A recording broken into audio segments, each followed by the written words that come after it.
Bonsoir chers auditeurs et chères auditrices de notre web radio R212, notre auteur Naïm Kamal, en sa qualité de chroniqueur invité, partage son avis et sa réflexion avec vous dans cet article intitulé « Amir DZ, le scandale qui rappelle au monde les méthodes d'un régime ».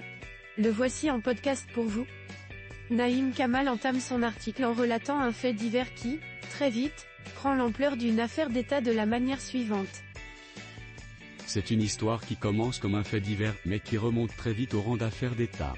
3 Algériens, dont un agent consulaire en poste, se retrouvent mis en examen à Paris, soupçonnés d'avoir orchestré l'enlèvement du très critique influenceur Amir Boukor, alias Amir DZ. L'homme, réfugié politique, cible régulière du régime algérien, aurait été kidnappé, séquestré, et, selon les chefs d'inculpation, voué à une fin silencieuse. Mais voilà, l'affaire a éclaté. Et avec elle, un vieux dossier s'est rouvert, celui des méthodes de la maison. Dès lors, difficile de plaider la présomption d'innocence et d'utiliser le conditionnel et autres, présumés coupables. Notre journaliste poursuit en soulignant la réaction immédiate et maladroite d'Alger face à cette affaire ainsi. Alger, fidèle à elle-même, a protesté sans aucune élégance. Vivement. Trop, même au point d'en devenir ridicule. Le ministère des Affaires étrangères a convoqué l'ambassadeur de France, crié au sabotage des relations bilatérales, juré qu'on ne laisserait pas l'affaire sans conséquence. On exige même la libération immédiate de l'agent consulaire emprisonné, comme s'il s'agissait d'un malentendu administratif. Ce qu'on feint d'oublier, c'est que ce diplomate ne trafiquait pas de simples visas. Il est soupçonné d'avoir participé à un complot contre un citoyen protégé par l'asile français. C'est autre chose. Le chroniqueur invité enchaîne en élargissant sa réflexion sur les méthodes persistantes des services algériens, en rappelant des épisodes marquants de l'histoire.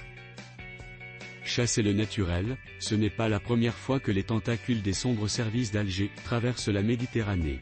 L'histoire de l'Algérie post-indépendance est jalonnée d'assassinats ciblés, menés avec le soin plus ou moins discret des barbouzes formés à la liquidation physique des voix discordantes. Mohamed Kider en 1967 à Madrid, Prim Belkacem en 1970 à Francfort, Ali Mussili en 1987 à Paris. Tout opposant. Tous éliminés. Tous en l'indifférence de capital qui savait. Il y eut aussi les tentatives, Mohamed Samraoui, ancien colonel du Docteur, passé à l'opposition, traqué en Allemagne. Ou les menaces plus insidieuses, comme ces rumeurs d'empoisonnement qui flottent dans les milieux de la diaspora, à défaut de preuves. Dans les basses œuvres des services algériens, on peut côtoyer le panache crâneur. Dans ce cas ce panache peut parfois avoir de dystopique, comme ce fut le cas dans l'exécution publique de Mohamed Boudiaf, et tomber dans la farce et l'improvisation telles qu'on les a vues dans la tentative d'enlèvement en Espagne, d'un autre opposant, un enfant de la maison, Hicham Abou. Le chroniqueur met l'accent sur le fait que cette affaire s'inscrit dans une longue continuité, soulignant la récurrence de ces pratiques. Si bien que cette affaire apparaît comme une récidive antérieure à celle de Abou.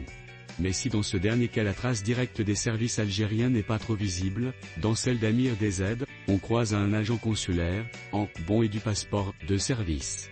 Mais l'agent consulaire ne peut être qu'un rouage. Reste à savoir de qui. Le DSS? L'ambassade? Le palais d'El Mouradia? Il y a chez tout ce beau monde qui donne ses ordres la même logique depuis les années boumediennes, commanditaire de l'assassinat de Aban Ramdan au cœur de la guerre de libération, quand un adversaire gêne, on l'efface.